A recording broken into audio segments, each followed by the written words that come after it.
नमस्कार and welcome to Bharat affairs. ये बात 100% सच है कि आज के टाइम में आसिम मुनीर पाकिस्तान के मिलिट्री पावर हो या फिर सिविलियन पावर हो, इसी पूरी तरीके से कंसंट्रेट कर रहे हैं। और पाकिस्तान के इतिहास में ऐसा पहली बार है कि पाकिस्तान की आर्मी चीफ के ऊपर में दो पोस्ट लगे हुए हैं। पहला तो रिसेंटली ऑपरेशन सिंदूर के बाद में फील्ड मार्शल का टैग इन्होंने यहाँ पर लगाया। दूसरा यहाँ पर 27वें संशोधन के बाद में अब ये पावर को कंसंट्रेट करते हुए चीफ ऑफ डिफेंस फोर्सेस का भी जो टैग है अब इन्हें मिल चुका है। और इन्हीं सब चीजों को देखते हुए यूएस के 44 लॉ मेकर्स की तरफ से पाकिस्तान के आर्मी चीफ आसिम मुनीर को यहाँ पर ये वार्निंग दी गई है कि times up, get ready for sanctions. और यूएस लॉ मेकर्स की तरफ से यूएस के जो सेक्रेटरी ऑफ स्टेट है मार्को रूबियो, इन्हें एक लंबी चौड़ी यहाँ पर लेटर लिखी गई है। और इस लेटर में यहाँ पर काफी सारी बातें की गई है, जहां पहले तो कांग्रेस की तरफ से ये डिमांड की जा रही है कि पाकिस्तान के ऊपर में ग्लोबल मैग्निस्की सैंक्शंस यहाँ पर इंपोज कर देना चाहिए। यूएस का ये जो मैग्निस्की एक्ट है, बेसिकली इसे लाया गया था 2016 के टाइम में, जब यूएस के कांग्रेस की तरफ से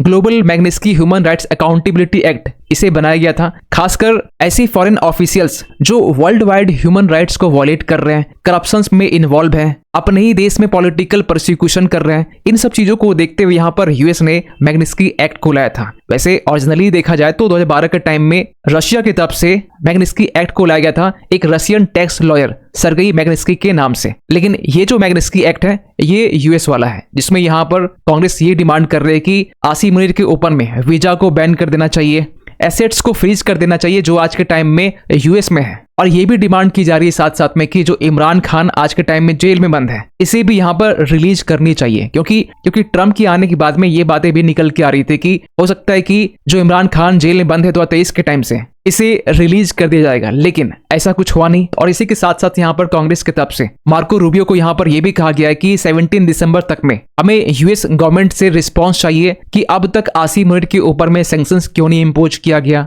इसमें यह भी सवाल पूछा गया कि रिसेंटली जिस तरीके से ट्रम्प और आसिम मुनीर यूएस में मुलाकात कर रहे थे, लंच के लिए इनवाइट किया जा रहा था, इस चीज को लेकर भी यहाँ पे क्वेश्चन मार्क रेज किया जा रहा है। और यहाँ पर लास्ट में यह भी लिखा गया कि no sanctions have been imposed as of December 4, 2025। खैर यहाँ पर यूएस के कांग्रेस की तरफ से जिस ग्लोबल मैग्निस्की सैंक्शंस की यहाँ पर बात की जा रही है, आपको बताना चाहते हैं कि जब ट्रम्प ये बात करते हैं ना कि ये पर्सन्स के ऊपर में सैंक्शंस इंपोज किए जाते हैं, तो इसकी जो रिस्पॉन्सिबिलिटी है ना, ये यूएस डिपार्टमेंट ऑफ स्टेट संभालती है, यानी कि मार्को रूबियो इसे देखते हैं। और इस प्रोग्राम के तहत में यूएस ने रिसेंटली सितंबर के महीने में और जुलाई के महीने में ब्राजील के जो जज हैं अलेक्जेंडर डी मोरिस, इनके ऊपर में सैंक्शंस इंपोज किए थे सितंबर के टाइम में भी और जुलाई के टाइम में भी। और ब्राजील के जज के ऊपर में सैंक्शंस इसलिए भी इंपोज किया गया क्योंकि ब्राजील वो कंट्री था भारत के बाद में जिसके ऊपर में 50% टैरिफ इंपोज किए गए थे। खैर इस लेटर में यहाँ पे यह भी लिखा जा रहा है कि जो मुनीर की जो लीडरशिप है, इसमें खासकर जो यूएस बेस्ड क्रिटिक्स हैं जैसे कि जर्नलिस्ट अहमद नूरानी, इन्हें यहाँ पर टारगेट किया जा रहा है। इनके जो ब्रदर हैं इन्हें यहाँ पर एबडक्ट करके टॉर्चर किया जा रहा है इन्हें, क्योंकि इनके तरफ से मिलिट्री की करप्शंस को यहाँ पर रिपोर्ट की गई थी। इतना ही नहीं, इनके फैमिली को यहाँ पर किडनैप किया जा रहा है। तो इसमें कांग्रेस यहाँ पर ये चाहते हैं कि यूएस का इन सब चीज में इंटरवेंशन होना चाहिए। इसके साथ साथ यहाँ पे इमरान खान को लेकर भी यहाँ पे ये कहा गया कि रिसेंटली इमरान खान को लेकर ये भी अपडेट निकल के आ रहे थे कि ये जेल में बंद है, जिंदा है या फिर मर चुके हैं। और इन्हीं सब चीजों को लेकर जो इमरान खान के जो सपोर्टर्स हैं, जो उनके फैमिली पर्सन है, ये मिलिट्री कोर्ट को भी अप्रोच करते हैं तो यहाँ पर उन्हें सप्रेस किया जाता है, प्रोटेस्ट को यहाँ पर दबाया जाता है। वुमेन हरासमेंट के साथ में जो माइनॉरिटीज हैं, जो बलोच एक्टिविस्ट है, इन्हें यहाँ पर हरास किया जाता है। इसीलिए यूएस के जो लॉ मेकर्स है यहाँ पर ये चाहते हैं कि जो आसिम मुनीर के ऊपर जो टैग लगा हुआ है, जो नया पोस्ट इन्होंने यहाँ पर क्रिएट किया है सीडीएफ का, चीफ ऑफ डिफेंस फोर्सेस का, इन्हें यहाँ पर कैंसिल कर देना चाहिए। देखिए आज के टाइम में US law maker Asim Munir को लेकर यहाँ पर क्वेश्चन मार्क रेज कर रहे हैं। लेकिन यही यूएस लॉ मेकर उस वक्त कहाँ थे जब आसिम मुनीर यूएस में जाकर ये धमकी दे रहा है कि we will take half world down with us. हमारे पास में न्यूक्लियर आर्सेनल है और इस न्यूक्लियर वेपन से आधी दुनिया को यूं ही यहाँ पर डिस्ट्रॉय किया जा सकता है। ये बातें यूएस के सॉइल में आसिम मुनीर कर रहे थे और साफ साफ इंडिया को लेकर थ्रेट क्रिएट किया जा रहा था।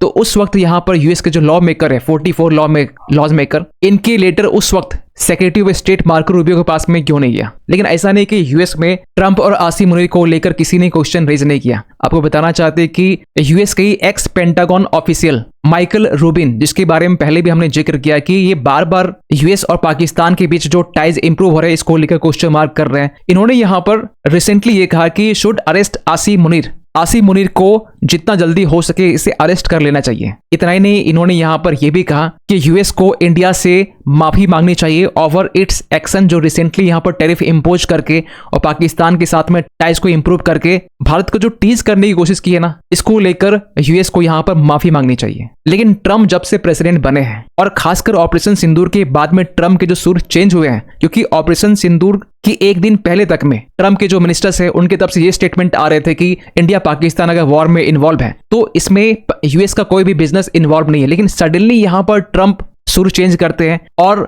10 मई को जैसे यहाँ पर ऑपरेशन सिंदूर रोका जाता है, फिर इसको लेकर जो क्रेडिट है ये लेना स्टार्ट करते हैं। फिर धीरे धीरे यूएस और पाकिस्तान के जो रिश्ते हैं वो इंप्रूव होना स्टार्ट करते हैं। आपको पता भी होना चाहिए कि पाकिस्तान भी हर एक संभव कोशिश करता है कि किसी तरीके से यूएस और पाकिस्तान के जो टाइज हैं ये पहले जिस तरीके से 2001 के टाइम में थे और इसके पहले थे उस तरह यहाँ पर बनाने की कोशिश की जा रही थी। और इसको लेकर आसिम मुनीर लगातार यूएस विजिट कर रहे थे, पाकिस्तान के प्राइम मिनिस्टर शहबाज शरीफ ये भी लगातार विजिट कर रहे थे, यहाँ तक कि पाकिस्तान ने यहाँ पर हर एक कोशिश की ट्रम्प को इन्फ्लुएंस करने के लिए।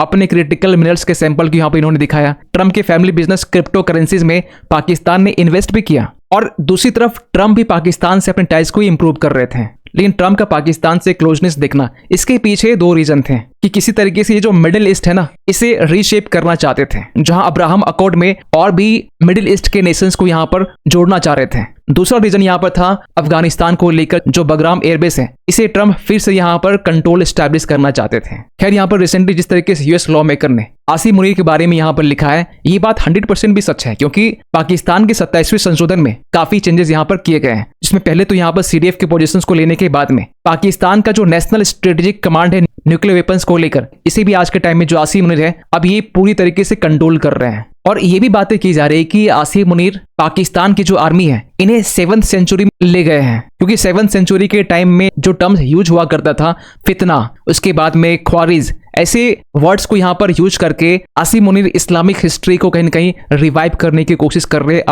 अपनी फोर्सेस के साथ में। खैर जिस तरीके से पाकिस्तान में आज के टाइम में इमरान खान और आसिम मुनीर के बीच में एक टसल देखने को मिल रहा है, जहां पर पहले तो इमरान खान ने यहां पर यह कहा कि जो आसिम मुनीर है ये मेंटली अनस्टेबल है, और इसी के रिस्पॉन्स में यहां पर पाकिस्तान की जो आर्मी है इमरान खान को यहां पर यह कहा कि आसिम मुनीर नहीं, यहां पर जो इमरान खान है वो मेंटली इल है, नार्सिसिस्ट है, यानी कि किसी भी चीज को लेकर हद से ज्यादा इच्छा करना। तो यहां पर यह कहा जा रहा है कि जो पॉलिटिकल एस्पायरेशंस है इमरान खान को लेकर ये इतना अब ज्यादा हो चुका है कि अपनी पोजीशंस को पाने के लिए ये पाकिस्तान के अगेंस्ट भी जा रहे हैं। और ये बातें पाकिस्तान के जो director general of the inter service public relations है इन्होंने यहाँ पे इमरान खान को ये वार्न करते हुए कहा है। खैर जिस तरीके से इमरान खान आज के टाइम में जेल में बंद है, आसिम मुनीर को अब भी यहाँ पर डर है कि इमरान खान अगर जेल से बाहर निकलते हैं तो आर्मी की जो इन्फ्लुएंस है पाकिस्तान की जनता के ऊपर में ये कम हो सकता है, क्योंकि जब इमरान खान को 2023 मई के टाइम में अरेस्ट किया गया था करप्शन के चार्जेस लगा के, इसके बाद में इनकी पार्टी जो पीटीआई पार्टी है इन्हें भी यहाँ पर बैन कर दिया गया था। इसके बावजूद भी जब पिछले साल इलेक्शंस हुए इसके बावजूद भी यहाँ पर इमरान खान की जो पार्टीज हैं ये इंडिविजुअली यहाँ पर फाइट कर रहे थे इलेक्शंस में, और ये पंजाब की प्रोविंस में और खैबर पख्तून की प्रोविंस में इमरान खान को भारी बहुमत यहाँ मिलती है। इसके बावजूद भी यहाँ पर इलेक्शंस में करप्शन देखने को मिलता है। तो यहाँ पर आसिम मुनीर को इस बात का भी डर है कि अगर ये बाहर निकलते हैं तो इनके सपोर्टर्स आज के टाइम में चाहे खैबर पख्तून में हो या फिर पंजाब प्रोविंस में ये आर्मी चीफ के लिए खतरा बन सकता है। खैर आसिम मुनीर को लेकर भी यहाँ पर भारत के विदेश मंत्री डॉक्टर एस जयशंकर इन्होंने भी यहाँ पर यह कहा है कि जिस तरीके से गुड टेररिस्ट और बैड टेररिस्ट होते हैं उसी तरीके से यहाँ पर गुड मिलिट्री लीडर और बैड मिलिट्री लीडर ये भी होते हैं। आप यहाँ पर देख पाएंगे there are good military leaders and not so good ones, means indirectly यहाँ पर आसिम मुनीर को लेकर ये बातें की गई है। इन्होंने यहाँ पर यह भी कहा कि जो पाकिस्तान की आर्मी है किस तरीके से आइडियोलॉजिकल हॉस्टिलिटी को यहाँ पर होल्ड कर रही है और इंडिया के अगेंस्ट में कहीं कहीं जिहाद की हेल्प से टेररिज्म को स्प्रेड कर रही है, ये ओनली पाकिस्तान के लिए नहीं पूरे वर्ल्ड के लिए कंसर्निंग इशू है। Clearly people were a much more autocratic oligarchic polity where there are virtually no rules of conduct in pretty much any sphere can do things which we can't. I think it would be unreal to compare ourselves to them, and in many ways I think we would be doing ourselves injustice. At the end of the day we are people with a certain sense of ourselves, with a certain set of rules about how we conduct ourselves and what we do and we don't. And I think that's very important to maintain. No, but there are people sitting here who've told me in the past that maybe we could have played our cards slightly differently by playing to his ego, indulging him to some extent without giving in on what he wanted to project. That we thank him at some level without necessarily saying that he brokered the ceasefire, that there were ways and means around the box that we ended up in. You know, it is the fate of every player to have a wiser commentator in the commentator's box. Yeah. So I would at least respect those commentators who have at least played. Many in of their these own are time. past players. Look, here is a point. There was a certain reality, you know. Now, I think we owe it to ourselves to stay with that reality and stay with that record. And I don't think I need to belabor that point. I mean, at the end of the day, I mean, we have to stand up for what is our interest and what is I would say, view of where the relationship should go and what terms it should go. Is it fair then to say, Dr. Jaishankar, that the relationship with the United States is moving from a zone of strategic alignment to now being increasingly transactional? Look, I think clearly right now trade is the most important issue there. It's clearly very central to the thinking in Washington, much more than it was to earlier administrations. It is something which we have recognized, and we are prepared to meet, but we are prepared to meet it on reasonable terms. You know, I mean, for those of you who think that diplomacy is about pleasing somebody else, I'm sorry, that's not my view of diplomacy. I mean, to me, it is about defending our national interests. It is about saying what are things which my country and my people believe in. I'm not going to give a version out there which does a disservice to my armed forces and my people. Please understand that. खैर, आप क्या सोचते हैं पूरी इस update को लेकर? Comment कीजिएगा। मिलते हैं किसी अगली वीडियो में, तब तक के लिए थैंक यू सो मच।